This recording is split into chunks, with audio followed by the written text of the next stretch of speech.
خوش آمدید اور صبح بخیر. آج میں نے آپ سے پوچھا ہوا ہے کہ مرد ذہانت کو خوبصورتی کو ذہانت پر کیوں ترجیح دیتے ہیں, اور میرے پاس اس کے جواب آ رہے ہیں کیونکہ خوبصورتی ظاہری ہوتی ہے اور مرد کی جو آنکھ ہے وہ صرف ظاہری چیز کو دیکھ سکتی ہے, ذرا ان ڈیپتھ جو چیزیں ہوتی ہیں نا اس کی ذرا, اس لیے وہ اتنی خوبصورتی ذہانت کی طرف نہیں جاتے. ایک اور جو بڑا وہ اس کا مزے کا ہے وہ یہ کیونکہ خوبصورتی کو بڑے آرام سے کنٹرول کیا جا سکتا ہے. ذہین بیوی لا کے کسی مرد نے اپنے گلے میں مصیبت ڈالنی ہے, اس لیے وہ ایک خوبصورت لیکن کم عقل بیوی کو اپنے لیے منتخب کرنا آسان سمجھتا ہے. Very good logic. اچھا, پھر اس کے علاوہ اس طرح کے اور بہت سارے ہیں جو کہ مجھے کامنٹس مل رہے ہیں, لیکن آپ کے ذہن میں کیا آتا ہے مرد کیوں خوبصورتی کو ذہانت پر ترجیح دیتے ہیں؟ آج کا ہمارا سوال MWF اسپیس ٹائپ کریں گے آپ, اپنا میسج بھیجیں گے 2886 کے اوپر. باتیں کریں ہم کچھ روگی ہونا, دکھی ہونا, ہمیں لگتا ہے دنیا میں مظلوم ہے ہم, جو ہم پہ بیت رہی ہے وہ ہمارا دل جانتا ہے.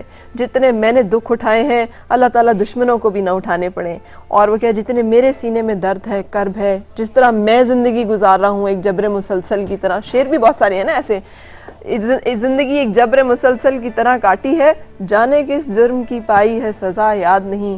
تو یہ اس طرح کے جو بہت سارے معاملات ہیں یہ کیوں ہو جاتے ہیں؟ آخر ہم زندگی کو جینا کیوں چھوڑ دیتے ہیں, کیوں اپنے ساتھ دکھ لگا لیتے ہیں؟ اس پہ ہم بات کر رہے ہیں. بلنگ ویز کے CEO, ویل نون سائیکیٹرسٹ اور بہت جانے مانے ہوئے کاؤنسلر ہمارے ساتھ ہیں ڈاکٹر صداقت. السلام علیکم. وعلیکم. کیسے ہیں؟ الحمدللہ. ڈاکٹر صاحب, یہ روگی ہونے کی کوئی علامات سے پتہ چل جاتا ہے کہ یہ روگی ہے بندہ, یہ دکھی ہے, کوئی دکھی روح ہے؟ اب رسماً تو ہم کہتے ہیں کہ بڑا روگی ہو گئے ہیں کسی معاملے میں, لیکن سچ مچ سمجھنا کہ ہمیں روگ ہے یعنی ڈسیز کی طرح, ہاں, یعنی جسے بیماری کہا جاتا ہے, اس کو پوری طرح ماننا آسان نہیں ہوتا. لیکن روگ کا ہم مزہ بھی لیتے ہیں. ہاں ظاہر ہے, ہمیں مزہ یعنی آتا ہے. ہم اپنے آپ کو بہت شہید وفا سمجھتے ہیں, ہم سمجھتے ہیں کہ ہم نے بڑی قربانیاں دی ہیں, اور یہ اس طرح کی جو باتیں لوگ کرتے ہیں کہ زندگی تو وہ ہے جو انسان دوسروں کے لیے جیے, اپنے لیے جینا کیا جینا ہے. اس طرح کی باتیں لوگ وہ بہت کرتے رہتے ہیں جو اس طرح کے مرض میں عارضے میں مبتلا ہوتے ہیں. کئی لوگ تو صرف ظاہری طور پر یہ باتیں کرتے ہیں, ریاکاری کے طور پر یہ باتیں کرتے ہیں, در حقیقت وہ اس پہ عمل نہیں کرتے, یقین نہیں رکھتے. لیکن کئی لوگ جو ہیں وہ اس پہ بہت سنجیدگی سے عمل شروع کر دیتے ہیں, جس کی وجہ سے وہ روگی ہو جاتے ہیں. اور روگی ہونے کا جو مسئلہ ہے وہ یوں پیدا ہوتا ہے کہ اگر تو کوئی آپ کی مدد چاہتا ہے اور آپ اسے مدد دیتے ہیں تو اس سے بندہ روگی نہیں ہوتا. یہ بہت آسان ہے کہ کوئی مدد چاہ رہا ہے, آپ اسے مدد دے رہے ہیں, یہ ایک نیچرل پروسیس ہے جس میں کہ آپ کو کوئی تکلیف نہیں ہوتی. روگی بندہ تب ہوتا ہے کہ جب کوئی مدد نہیں چاہتا, ہم اسے زبردستی مدد دینا چاہتے ہیں کیونکہ ہم ہی بہتر جانتے ہیں کہ اس کے لیے بہتر کیا ہے. ہمارے فرض عین ہے اور ہمیں جنت اسی صورت میں ملے گی کہ ہم ثواب حاصل کریں اور ہم دوسروں کی وہ, یعنی ہم کنٹرول کرتے ہیں, ہر وقت سوچتے رہتے ہیں کہ کیسے قابو کریں. ایسے کیوں ہو جاتے ہیں ہم؟ مطلب یہ سب لوگ ایک جیسی سینگ سنتے ہیں, ایسا کیوں ہو جاتا ہے کہ کچھ لوگ زیادہ تل جاتے ہیں دوسرے کی مدد کرنے پہ اور اپنے آپ کو نیست و نابود, اپنی ہستی مٹا دینے پہ؟ یہ کیوں ہو جاتا ہے؟ یہ اس کی دو وجوہات ہیں. ایک تو جینیٹکس بھی اب نظر آتا ہے کہ کچھ لوگوں میں خاندانی طور پر یہ رجحانات زیادہ ہوتے ہیں, یہ شہید وفا بننے کے, مطلب اگر اماں میں عادت تھی کھو دینا تو بیٹی میں بھی عادت. کچھ انوائرمنٹل فیکٹرز ہیں, پھر ہسٹری, ٹریڈیشنز, یہ ہمارے جو آباء و اجداد ہیں ان سے جو ہمیں روایات ملتی ہیں ان سے بھی ہم اس طرح کے کام سیکھتے ہیں اور اچھا سمجھتے ہیں. ہمیں وہ چیز اتنی تکلیف نہیں دیتی جس کا ہمیں پتہ نہیں ہوتا. زیادہ تکلیف ہمیں ان چیزوں سے پہنچتی ہیں جن کو ہم سچ سمجھتے ہیں اور وہ سچ نہیں ہوتی. بالکل صحیح. اچھا, یعنی آپ کے کہنے کا مطلب یہ لرن بیہیویئر ہے, یہ کوئی انٹرنل کوئی خدا نہ خاصا کوئی خوابی کوئی خرابی سسٹم کی نہیں ہے کہ اچانک سے ہم ایسے ہو جاتے ہیں. نہیں, نہ تو یہ دماغی بیماری ہے یا نہ ہی یہ دماغ کی خرابی ہے. یہ ایسی غلط چیزوں کو جو ہم نے سیکھا ہوا ہے جو ماضی میں کبھی درست تھیں لیکن اب وہ درست نہیں مانی جا سکتی, کیونکہ ماضی اور حال میں فرق رہتا ہے اور ہر واقعات کا فرق ہو گیا ہے, اور 150 سال کے بعد زندگی کو تھوڑا ری سٹرکچر کرنا پڑتا ہے, جو ہم سب کرتے بھی ہیں, نئے نئے گیجٹس آتے ہیں, لیکن فلسفیز کو ہم ری سٹرکچر نہیں کرتے, ان کو ہم اڈیپٹ نہیں کرتے. آج کے زمانے کے بارے میں سوچتے ہوئے ہمیں پرانی فلسفیز کو تھوڑا سا رینیو کرنے کی ضرورت ہوتی ہے, ان کو ڈھالنے کی ضرورت ہوتی ہے نئے سانچوں میں. تو پھر اس میں کوئی حرج نہیں ہوتا. لیکن ہم بعض اوقات ایسی جو پالیسیز ہیں یا جو فلسفیز ہیں جو صدیوں سے چلی آ رہی ہیں ان کی اس صدیوں کی سٹینڈنگ کو بنیاد بنا کر ہم انہیں درست سمجھ لیتے ہیں اور یہاں ہمیں تھوڑا سا مسئلہ ہوتا ہے. چلیں میں آپ کو اس کو ایک پرسنلائز کویسچن میں یا اس سے پہلے میں صرف یہ پوچھنا چاہوں گی کیا علامات ہوں گی ایک ایسے بندے کی جو واقعی اس عارضے میں مبتلا ہو گیا ہے اور اسے الرٹ ہو جانا چاہیے کہ یار میرے ساتھ یہ مسئلہ ہو گیا ہے اور اب مجھے اسے ٹھیک کرنا ہے, وہ کون سے چند علامات ہیں جنہیں سیریسلی کنسیڈر کرنا ہے؟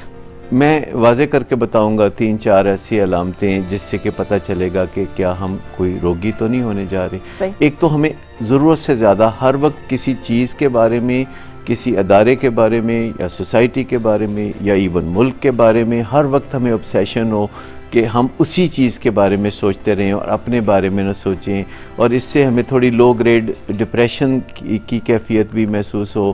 پھر ہم مدد کرنے کی کوشش کر رہے ہوں جبکہ دوسرا مدد کو ریجیکٹ کر رہا ہے, پھر ہم مدد کرنے کی کوشش کر رہے ہوں لیکن مدد ہو نہ رہی ہو, اور ہم مدد کرنے کی کوشش کر رہے ہوں اور الٹا ہم ہرٹ کر رہے ہوں, ہمیں تکلیف ہو رہی ہو, ہمیں درد ہو رہا ہو, یعنی ہمارے اندر جو ہے بہت زیادہ اس سے رنج کی کیفیت بھی پیدا ہو رہی ہے. تو اس کا مطلب ہے کہ ہم یہ اور ڈپریشن کوئی ایک جیسی چیزوں کے دو نام ہیں, کوئی ملتے جلتی چیزیں ہیں یا فرق ہے؟ تھوڑا فرق ہے.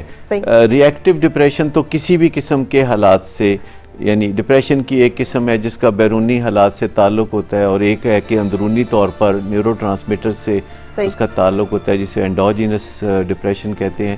لیکن یہ جو ری ایکٹیو ڈپریشن ہے یہ بھی تھوڑی ایک مختلف چیز ہے. اس میں نیورو ٹرانسمیٹرز میں بہت زیادہ تیزی سے تبدیلیاں آتی ہیں, لیکن یہ جو کو ڈپینڈنسی یا جسے روگ کہا جاتا ہے یہ ہمارے بیہیویئر سے, ایٹیچیوڈ سے, یہ جو ہم جو کچھ کرتے رہتے ہیں سارا دن, یعنی obsess کرتے رہتے ہیں دوسروں کے بارے میں اور ان کو زبردستی کسی نہ کسی طرح گھیر گھار کے کسی خاص سانچے میں ہم ڈالنا چاہتے ہیں اور وہ اس سے ریئیکٹ کرتے ہیں, وہ بدک جاتے ہیں, وہ نکل جاتے ہیں ہاتھوں سے.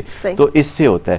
شروع میں اس کا پتہ چلا تھا ان خاندانوں میں جہاں کوئی نشے کے مریض یا شراب کی بیماری کے لوگ ہوتے تھے. پھر پتہ چلا کہ نہیں, جن خاندانوں میں کوئی بہت زیادہ تنگ کرنے والا جیسے کمپلسیو گیمبلر کوئی یا ورکہولک ہو, یا جن خاندانوں میں کسی بھی طرح ایسی کوئی بیماری ہو, بائیپولر ڈس آرڈر بھی اگر کوئی ایسی بیماری جو کہ دائمی ہو, کرونک ہو, پروگریسو ہو, جیسے کہ بچے میں ایپیلیپسی ہو یا آٹزم ہو یا اس طرح ٹی بی ہو, کوئی ٹی بی کا تو اب علاج ہو جاتا ہے. جن بیماریوں کا علاج مستقبل قریب میں ہمیں کامیابی سے مل جاتا ہے ان میں کو ڈیپینڈنسی یا روگ اتنا پیدا نہیں ہوتا. لیکن جن بیماریوں میں علاج ہو نہیں پاتا, جیسے پہلے بلڈ پریشر کا علاج نہیں ہو پاتا تھا, اب ہو جاتا ہے تو لوگوں کو فالج بھی نہیں ہوتا. پہلے کسی کو جب فالج ہوتا تھا تو گھر کے ایک اور فرد کو روگ لگ جاتا تھا جو اس کی نگہداشت پہ مامور ہوتا تھا, جو ہر وقت اس کی مدد کرتا تھا, لیکن جواب میں اس کو پتھرائی ہوئی آنکھیں ملتی تھی اور کوئی شکریہ نہیں ملتا تھا, اور فالج والے مریض کی حالت پھر بہتر نہیں بدتر ہوتی چلی جاتی تھی. اسی طرح پہلے ڈائبٹیز کا علاج اچھا نہیں ہوتا تھا. ان تمام صورتحال میں آپ کو لگتا ہے کہ یہ مسئلہ پیدا ہو جاتا ہے. جن بیماریوں میں بھی پروگرس نہیں ہوتی تو فیملی ممبرز پر ان بیماریوں کا سایہ پڑ جاتا ہے. بالکل صحیح. رابعہ ہمارے ساتھ ہیں. السلام علیکم رابعہ. کیسی ہیں؟ میں ٹھیک ٹھاک, اللہ کا شکر. آپ کیسی ہیں؟ اللہ کا شکر ہے. آپ واقعی, آج آپ کی بہت تعریف ہوگی, آپ واقعی بہت خوبصورت ہیں. اللہ نے آپ کو ایسا ہی رکھے. آپ کا بہت شکریہ رابعہ, تھینک یو سو مچ. جی اچھا, ایک تو مجھے یہ کوشچن کا آنسر دینا تھا کہ اس میں نا مرد کا اتنا قصور نہیں ہوتا جتنا اس کے پیرنٹس کا ہوتا ہے. اچھا, وہ کیسے؟ ساس چاہتی ہے میری بہو جو ہے جان کا ٹکڑا ہو. صحیح. آپ اس کے گٹس تو نہیں دیکھے گی نا, وہ گٹس اس لیے نہیں دیکھے گی, اسے بھی پتا ہے ذہین عورت آ گئی تو بس پھر تو کام لگ گیا نا, لگ گیا. صحیح ہے نا. تو وہ تو دیکھ کے لے کے آئے گی نا, بس اتنا کی ہو کہ گزارا مزارا چلتا رہے, بچے ہو جائے, باقی کوئی اتنی ہمیں فلسفی تھوڑی کرانی ہے, ہم نے کوئی پی ایچ ڈی تھوڑی کرانی ہے, ہم نے ذہانت کو کیا کرنا ہے, نوکریاں نہیں کرانی ہم نے. بالکل ہے نا. لیکن یہ بھی ہوتا ہے کہ مرد بھی یہ چاہتے ہیں جی جب محفل میں لے کے جائیں تو اگلا بندہ کہے گا کیا یہ تمہاری بیوی ہے, لگتی نہیں ہے, یہ تمہاری اماں لگتی ہے. تو اس وجہ سے بھی نا مرد وہ چیز جو ہے وہ کر لیتا ہے کہ جی مجھے خوبصورت بیوی چاہیے, پالیں اس کو, نہ بچے سنبھالنے آتے ہوں نہ بچے پیدا کرنے آتے ہوں, بس منہ مانچنا آتا ہو. ہاں بالکل صحیح ہے, بالکل صحیح ہے رابعہ, ٹھیک ہے, زبردست, آپ ٹھیک کہہ رہی ہیں. تھینک یو سو مچ, آپ نے اپنا جو کامنٹ ہے میرے ساتھ شیئر کیا. فیصل صاحب یہاں پہ کہہ رہے ہیں عورت پیسے کو ذہانت پر کیوں ترجیح دیتی ہے؟ فیصل صاحب, پیسہ کون کماتا ہے؟ جو ذہین ہوتا ہے. سو اگر کوئی پیسے والے بندے کو ترجیح دے رہا ہے تو وہ ذہین آدمی کو ترجیح دے رہا ہے. مسئلہ تب وہ جب عورت صرف شکل و صورت دیکھ کے, جیسے مرد صرف شکل و صورت دیکھ کے عورت کو پسند کرتے ہیں, اس طرح سے پسند کریں.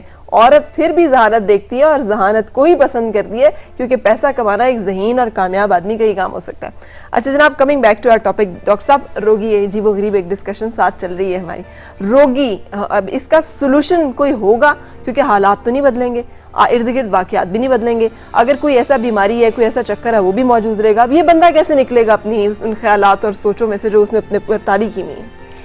دیکھیے, یہ کسی نے نہیں کہا کہ حالات نہیں بدلیں گے. آپ حالات کو بہت دفعہ بدل سکتے ہیں. ایسی صورت کبھی کبھی ہوتی ہے جب حالات نہیں بدلتے اور آپ کو اپنا مائنڈ سیٹ بدلنا ہوتا ہے. بے بسی کی جو کیفیت ہوتی ہے, آپ کو صرف یہ سوچنا چاہیے کہ اگر آپ کسی ایسے شخص کی مدد کر رہے ہیں جو مدد کا خواہش مند ہے, صحیح, تو آپ کو کسی ٹریننگ کی ضرورت نہیں, آپ آگے بڑھیں, مدد کر دیں. صحیح. لیکن جب بھی آپ کو کسی ایسے شخص کی مدد کرنا ہو جو مدد نہیں چاہتا, یعنی آپ جس کا مسئلے کی نظر سے دیکھ رہے ہیں وہ اس کا مشغلہ ہو, اچھا, یعنی یعنی آپ سمجھتے ہو کہ یہ اس سے زندگی خراب ہوگی اور وہ سمجھتا ہو کہ یہ تو میری زندگی کا مزہ ہے. صحیح. تو جب آپ نے کسی ایسے شخص کی مدد کرنا ہو جو مدد سے انکاری ہو, جو مدد کو ریجیکٹ کرتا ہو, تو آپ کو پہلے سیکھنا چاہیے کہ مدد کرتے کیسے ہیں. یعنی آپ کو دوسروں کی زندگی میں مداخلت کا ہنر سیکھنا ہوگا. صحیح. اور یہ بہت اچھی طرح سیکھنا ہوگا, تبھی آپ کسی کی زندگی میں دخل دے کے اس کو بہتر بنا سکتے ہیں. پھر آپ کو اپنے جذبات کو مینیج کرنا,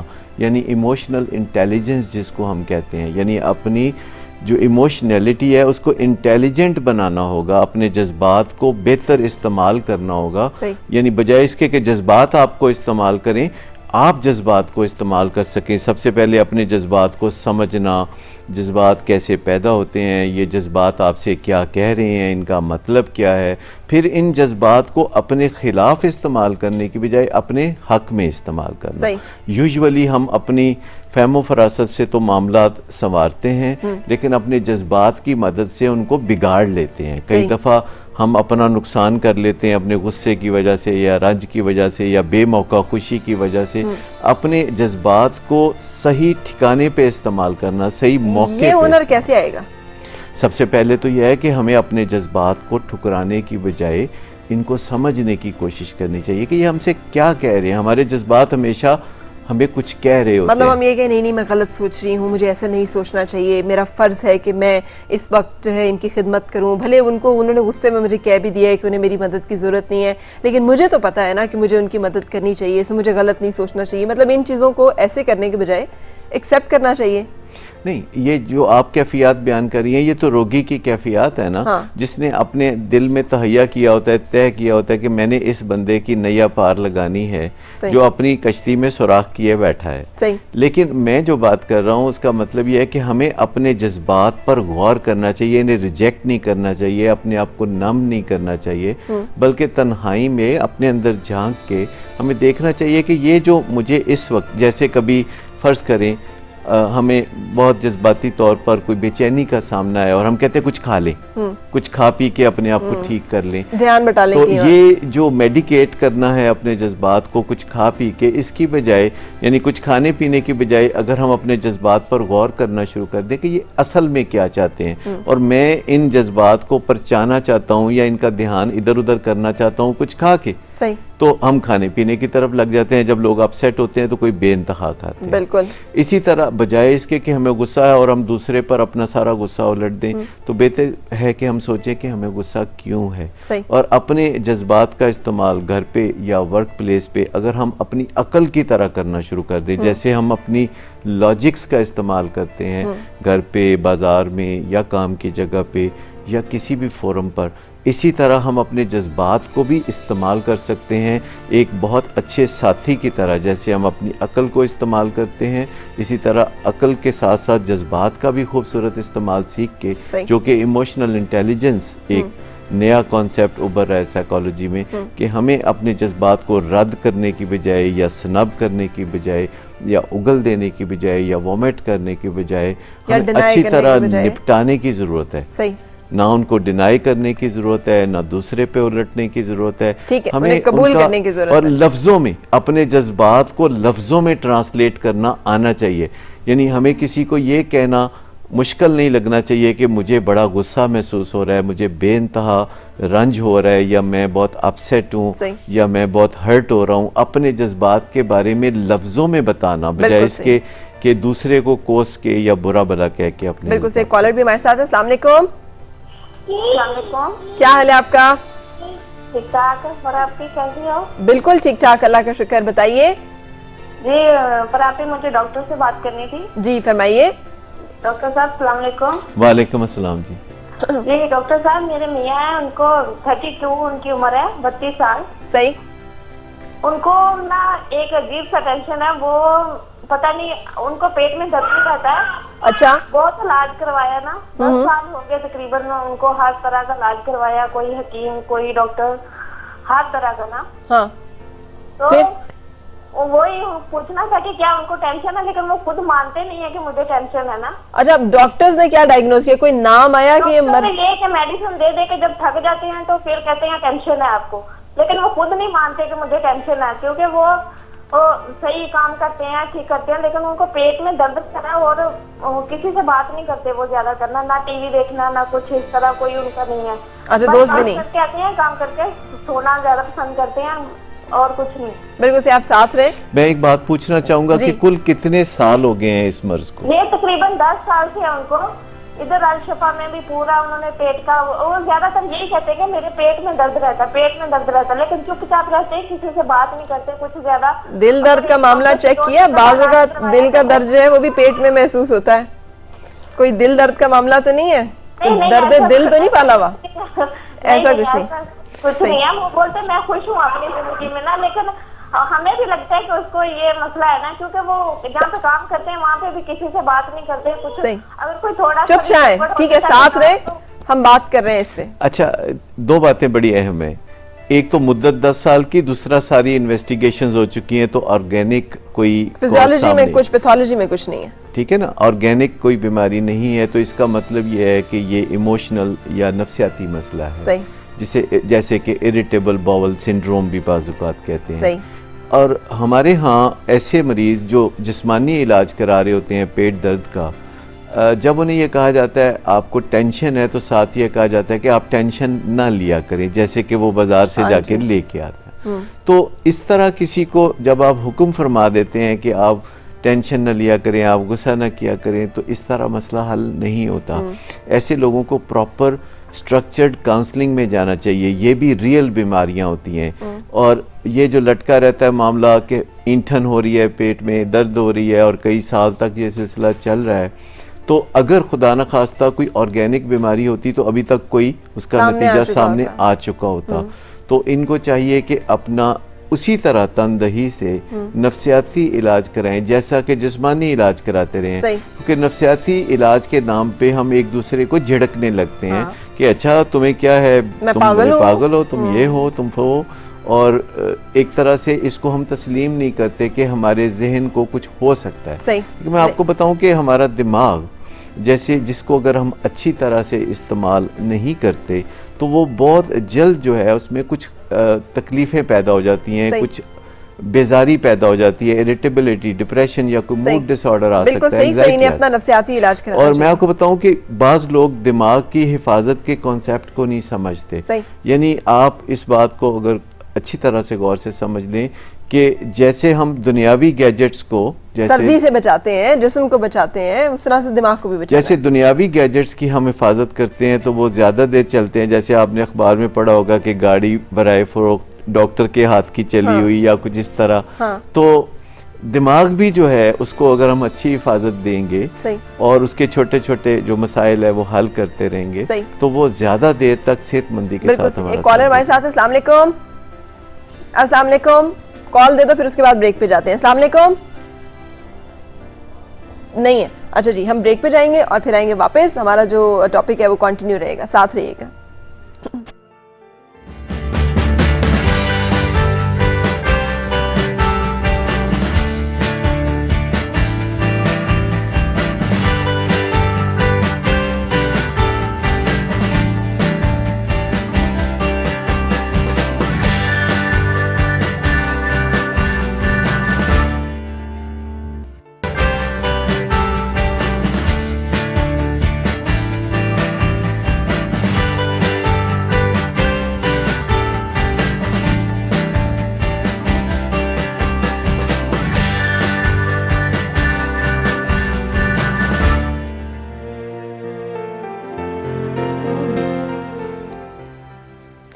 خوش آمدید اور صبح بخیر جناب ڈاکٹر صداقت صاحب. بہت ساری خوبصورت باتیں کر رہے ہیں ورنہ آپ کے میسیجز اتنے ہیں میں اگر وہ پڑھنے لگوں وقت نکل جائے گا.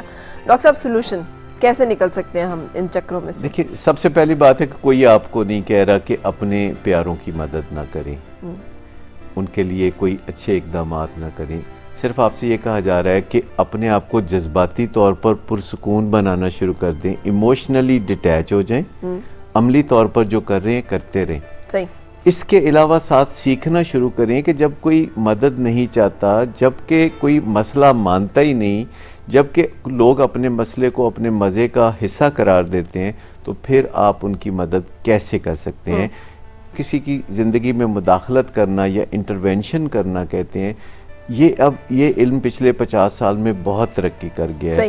اس کے 3 طریقے ہوتے ہیں کہ ایک تو بہت ہی آہستگی سے روزمرہ بنیادوں پر چھوٹی چھوٹی مداخلت کریں جو وقت گزرنے کے ساتھ ساتھ جمع ہو کے ایک بڑی تبدیلی پیدا کرے, جسے ہم پروسیس انٹرونشن کہتے ہیں.